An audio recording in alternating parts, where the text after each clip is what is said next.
Good morning, guys. Bit of inclement weather today. Not the best of conditions, but I'm outside the entrance to Bagore-ki-Haveli. I thought I might as well use the opportunity and have the whole place to myself because I'm pretty sure there's no one inside. The cultural show and the folk dance and things happens towards the evening around 7 p.m. or maybe a bit earlier, but not really interested in the typical touristy activities. So thought I'll, give you all a good look at the structure and what else there is to see inside. So yeah, I'm gonna head in and I'll continue from there. Cheers. So this is the main square. As you go in, you've got a board that says Museum Bagore-ki-Haveli, and a few windows on both sides. So it's quite a nice entrance. You've got two cannons placed outside. There's a guard there, so I'll go get my ticket and then we'll proceed. I quite like the design and the way this door has been carved out, guys, and something particularly interesting that I wanted to show you all. If you look at these links here, these are probably the biggest iron links I've seen on a chain ever. And the weight of each one is close to maybe half a kilo. So yeah, it's pretty cool. It's a bit of a challenge to record while abstaining myself from being in the rain because the droplets are falling on the lens, but I'll give you a view of what it's like in the main sort of courtyard area before we get into each of these rooms.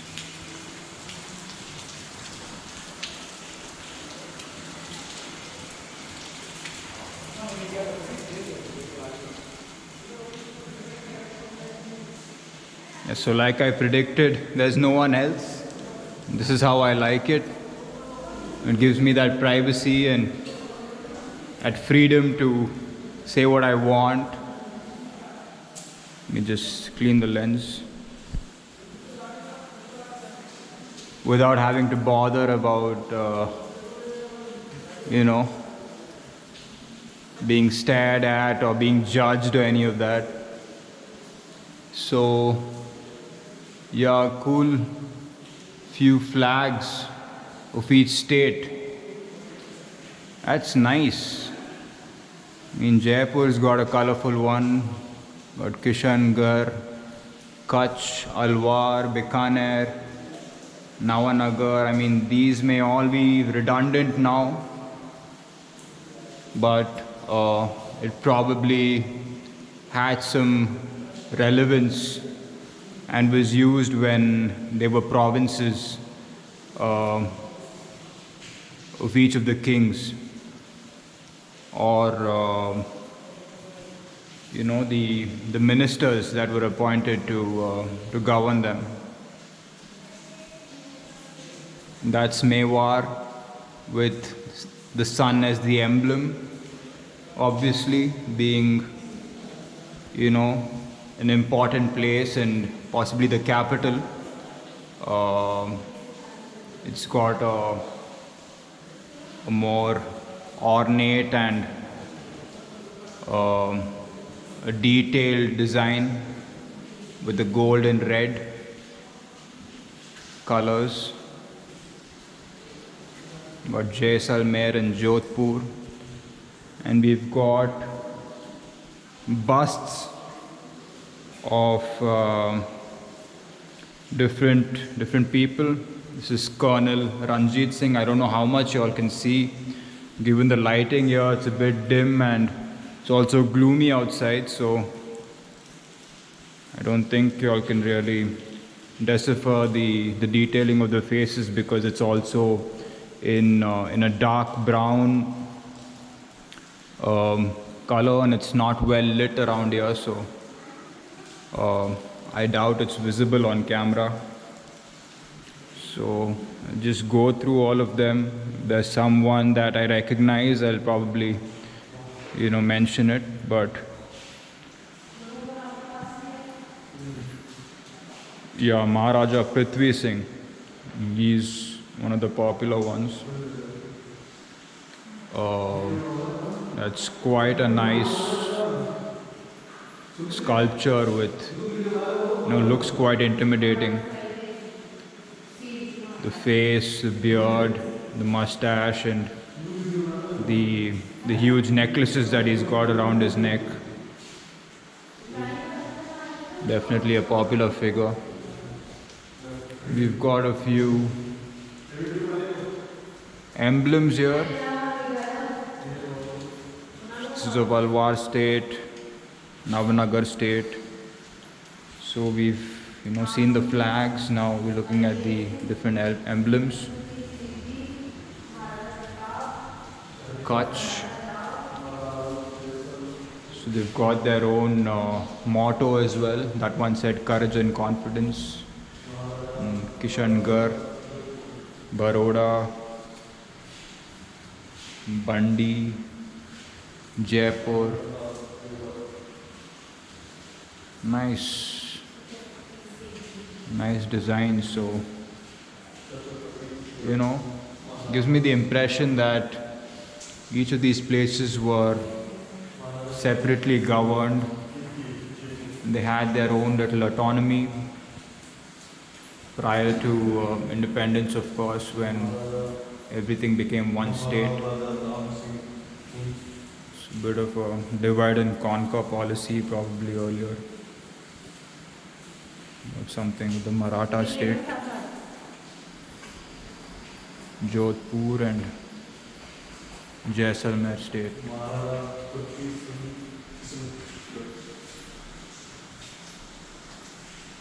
A few more busts on this side.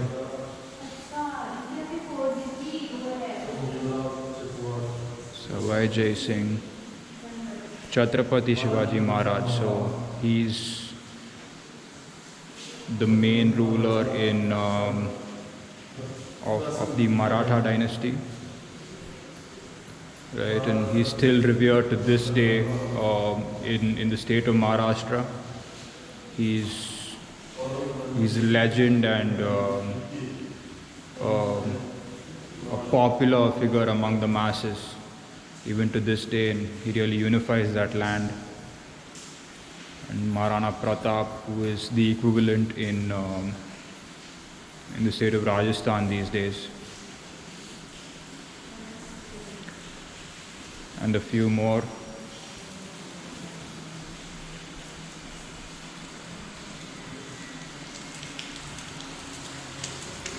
So we've covered one room.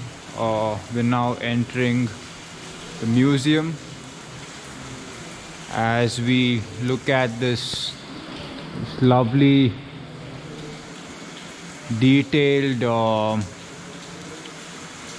fountain area with a few elephant sculptures down low, and gives me more of a temple vibe. The ones you've got in Belur and Hampi. Yeah, similar style of architecture. Wow, beautiful.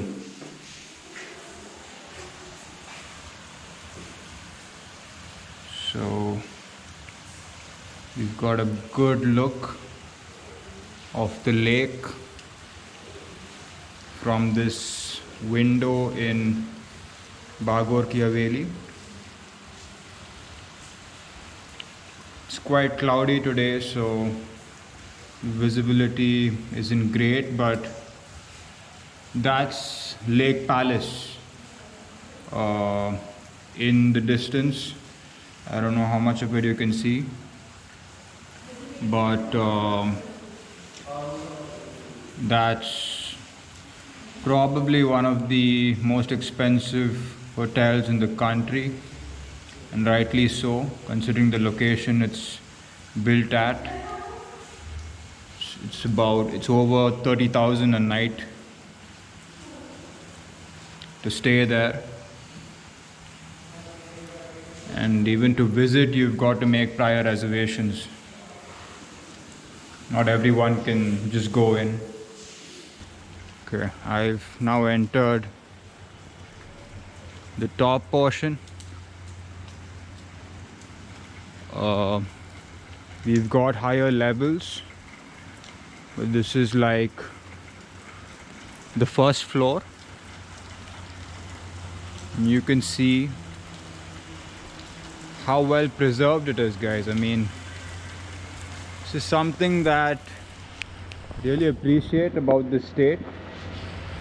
You know, they've taken extremely good care of their heritage, and each building is treated with a lot of reverence and valued, so the coming generations can look at the glorious past and be inspired. You know, not a lot of other states do that, and it's a bit tragic, but I think the whole country could do from taking, do a lot better, taking this, taking cues from how Rajasthan is, dealt with its history.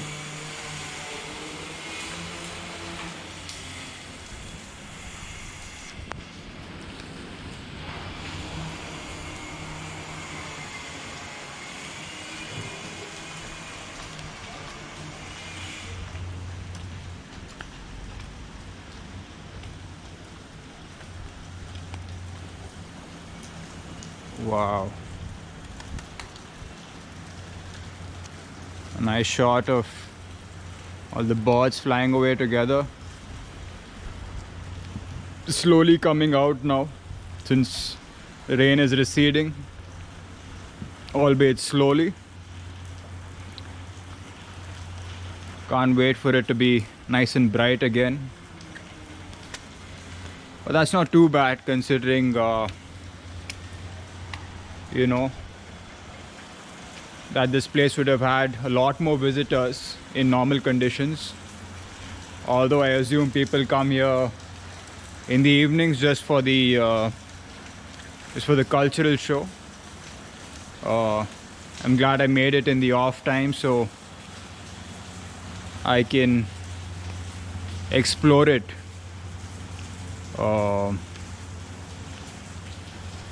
just the way I want to, without being hassled by those touts and guides.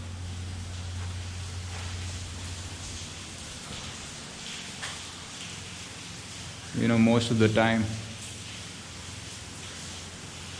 So some lovely tile work here with a peacock in all its glory. Its plumage completely fanned out, and a couple of smaller ones at the bottom.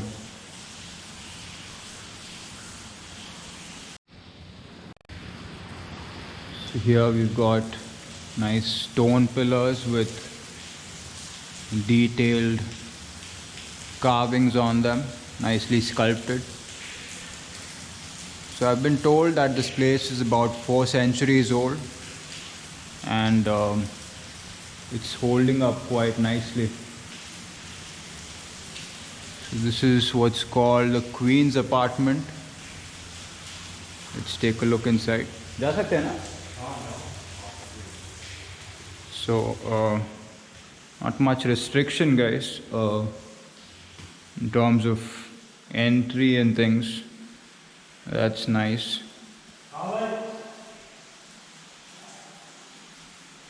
Got a hand fan.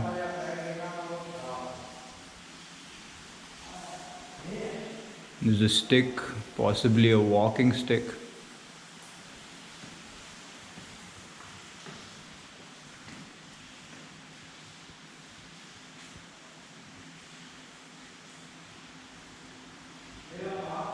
Okay. So the table on which you place the hookah is called the bajot, and you've got a hookah or a shisha. Look at the detail on that table, guys, and the hookah itself. Extremely ornate and a lot of intricate designs on there.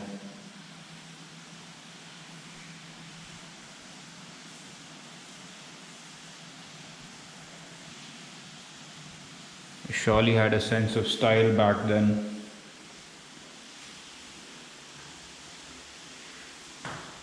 This is called the Thai Posh.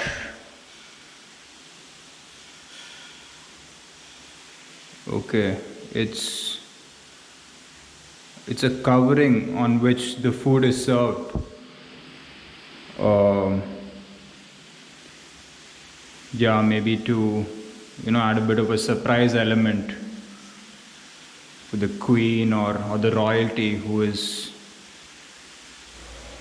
going to enjoy the meal. Door stoppers, pretty big ones because the doors weren't small either. You needed that amount of weight to hold it back, and a jar. Hand fans, as you can see how much detail there is on it. It's got that sun emblem as well, which was the signature of the Mewar kingdom.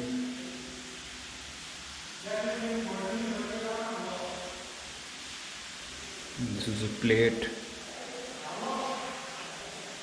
probably for food. Nice, a knee rest. That's interesting. I have no idea how the knees would be placed on those, but yeah. Oh, these we have even to this day. I mean, it's used in churches to spray holy water on the congregation, and a pretty similar design, I would say. So yeah, it's nice to see a few things that have continued. This was a sitting area. You can see they sat on cushions, on the mattress rather, with cushions on three sides for support. Jewelry boxes. Got a lovely design on the one at the back. Almost looks like some sort of replica of the Taj Mahal with how symmetric it is. And a few more hand fans, not as detailed as the other ones.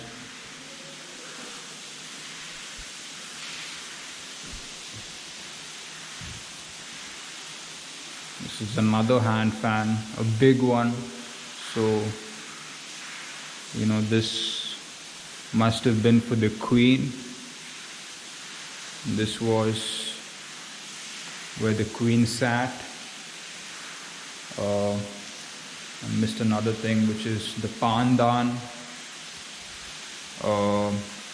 which are boxes to keep betel leaves, right? And that was an important part of the culture and the tradition to consume betel leaves after the meal, which aided in digestion.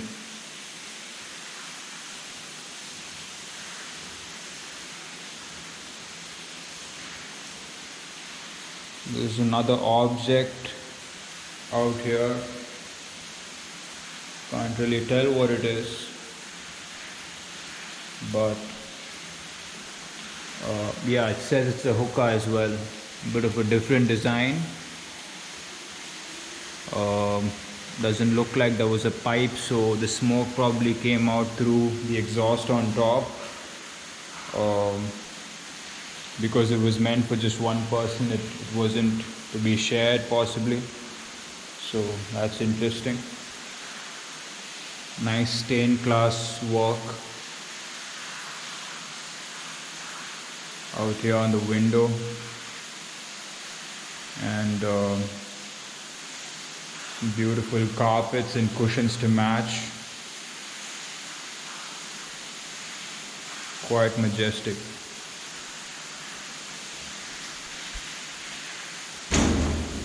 Ouch.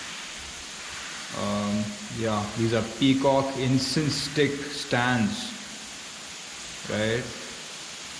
I mean, just how much thought they apply to everything, guys. That's what really impresses me and intrigues me. That even to hold the incense sticks or the agarbattis, they made these stands with peacocks and other animals. Like I can see a fish as well.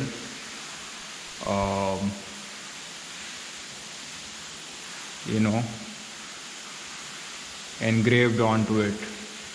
So everything had its own importance, and there was a lot of value for art back then, unlike now. This is a makeup box, a wooden makeup box. You see, it's got a lot of different compartments to store, the kajal and whatnot. It's got a mirror as well. Quite a sophisticated design, I must say. The way it opens out.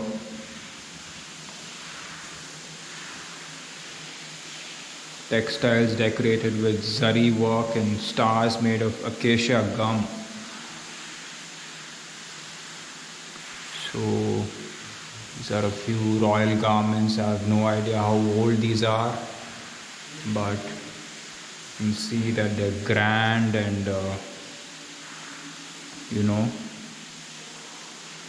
very flashy.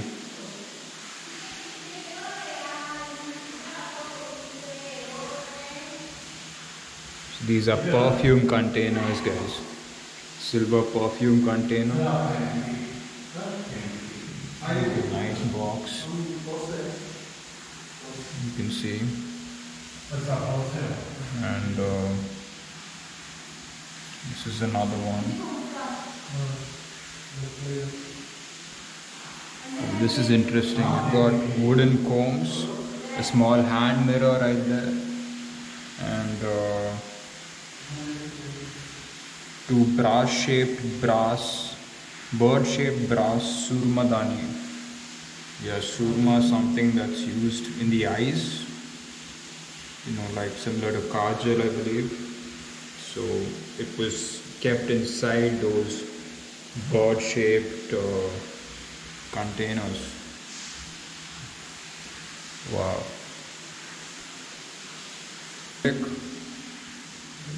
And was kept inside these containers. I mean, so look at that, guys. It's a mango.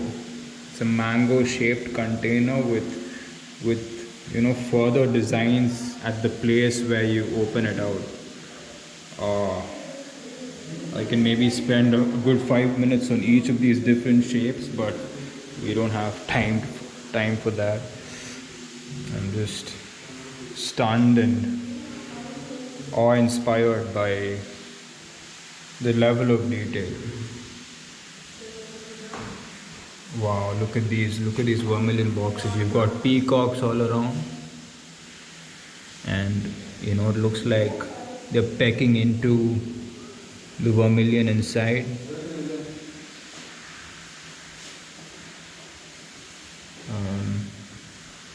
There's another one with 4 different boxes on all sides.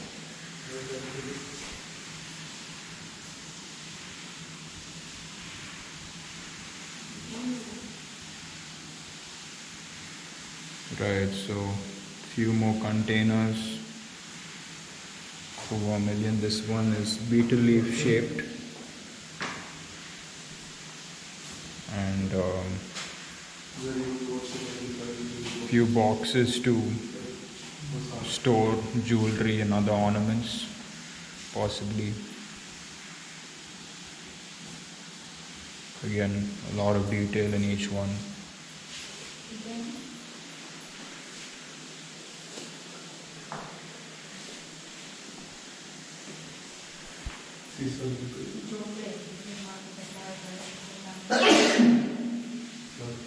This is another container box, carved out of wood.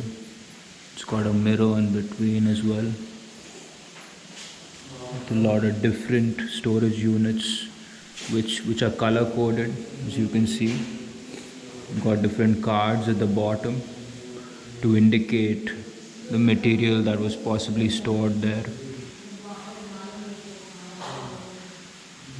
It's got lovely carvings on all sides. Yeah, like it says here, it's a makeup box, so something fit for the queen.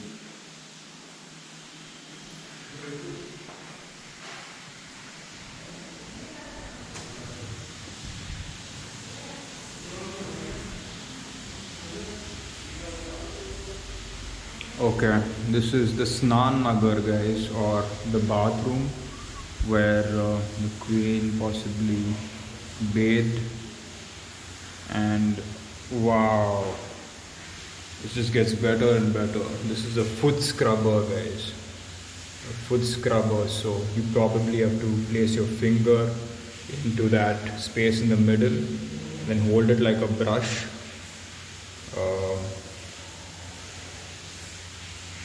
Yeah, so it says it has 2 birds on the top and the rough surface for scrubbing is on the bottom.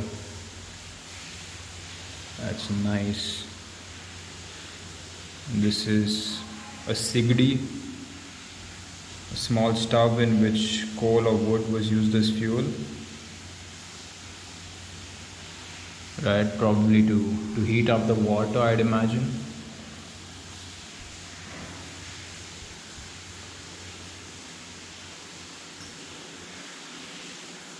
And you've got different water containers. These, could be found in your ancestral homes and things. To this day, containers made of brass. At least I've seen them in my childhood. And there's another, another container, but it's got holes on the side with a spoon inside, possibly to place coal in, to heat the water. Just assuming. Got a nice painting here. This shows the queen getting ready for some occasion, maybe with her other women of the harem to assist her in getting dressed.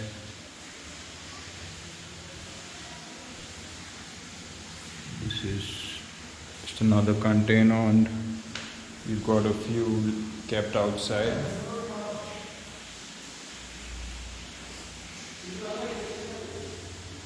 Another painting here.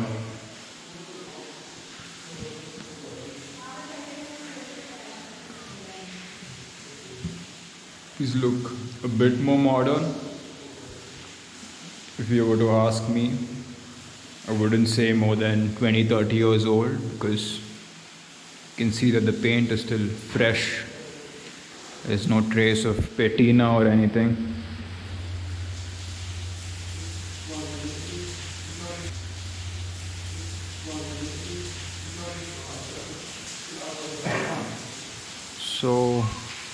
Just walked by here because it's enough to be able to look at the frames and things. So let's give you a glimpse of the yard out front, in the middle on the inner side, as we move along.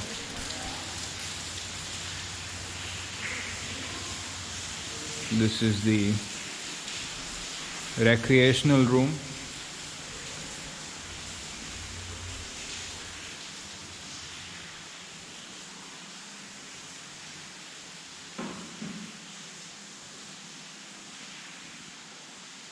There you've got a nice lamp here, an oil lamp, and an ancient snakes and ladders board game, which is painted onto fabric. That is fascinating, guys. Anyway, it says consists of 84 cells in various motifs painted on it, along with snakes and ladders, and made on cloth. So it's not 1 to 100 like we have these days. It's 1 to 84. It's similar concept. The lamp here, brass blotting and wooden pen stand. Very nice.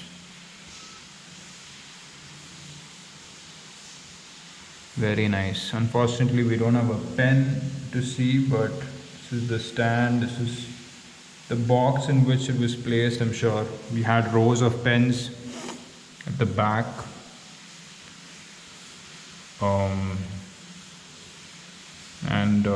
The other objects had their own purpose.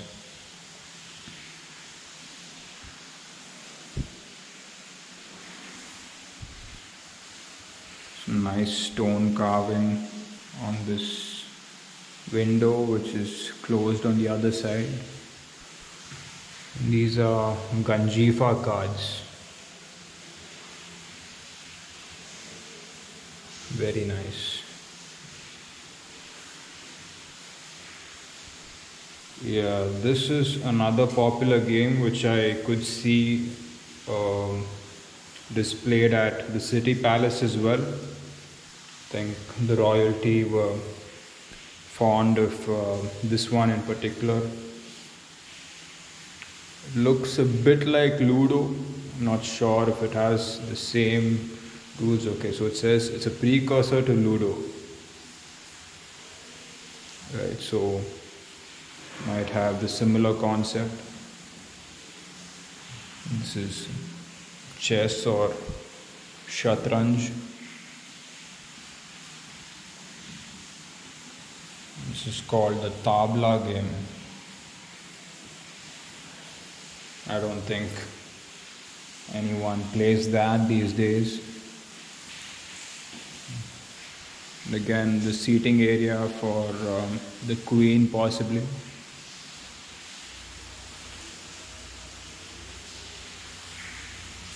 And a few little animals. Got a horse and a couple of dogs, a few dogs. We've got nice sculptures of elephants here with the tusks.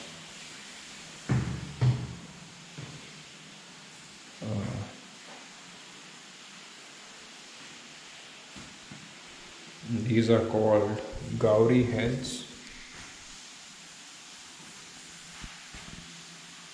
So it shows you how the women dressed in those days. You can see the bun coming out from the left side. And there's a big hair clip shaped in the form of a coin at the back with the band ending on the forehead. And you've got something over the eyes, multiple nose rings, 4 earrings, so a lot of jewelry just on the face. an ornate peacock, uh, which has an opening on the head, possibly to store some type of liquid, maybe wine or something to drink.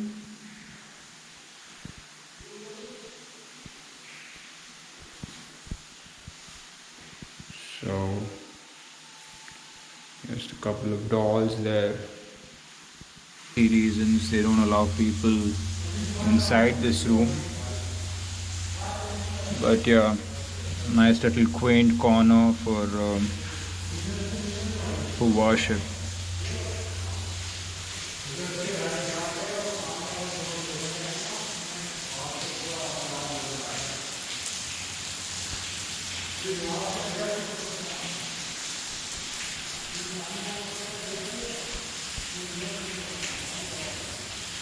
So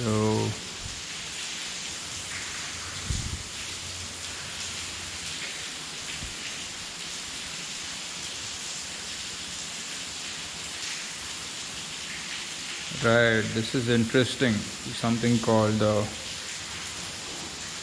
Hadi Rani.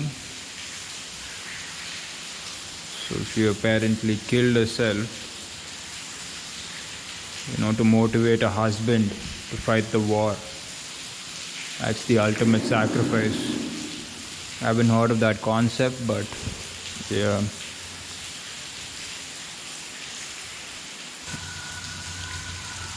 Beautiful balcony there. You can see how ornate it is right from the bottom all the way to the top. A nice place to just come and hang out for a while.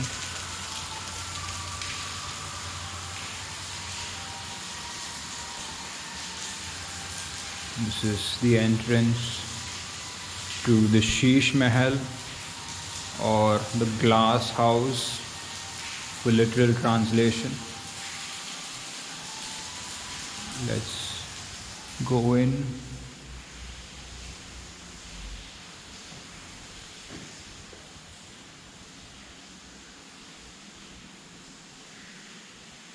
Wow, this place is dazzling, guys. It's hurting my eyes to even look at how bright it is because of the reflection from the light. It's been placed in strategic locations, so to say. It's a bit of a bummer that we've got this door. I'd love to get closer and get nicer shots, but for some reason it isn't permitted. This door is locked, so this is the best we can do for now.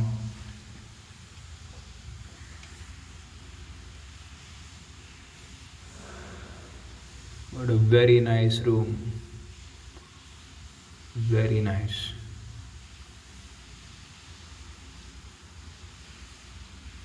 It's probably a little table and a chair to just lean back on.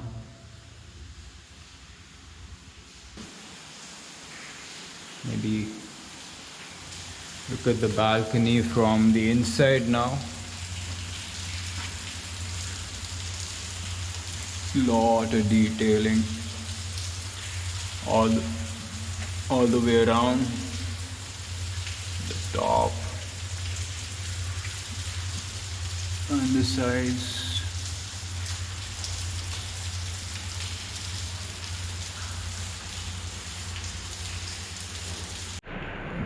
Yeah, so that brings us to an end of the Bagore-ki-Haveli tour, guys.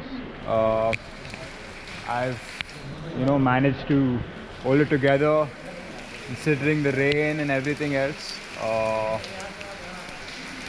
but what there is to see apart from the folk show that happens every evening. Don't think I'll be coming for that. Um, but yeah, I hope it was fun. Hope you enjoyed watching it. Good fun filming this. It's a nice building that's been well preserved. You can see all the way around. And that's it for now, guys. Take care, have a good one, and until next time, cheers.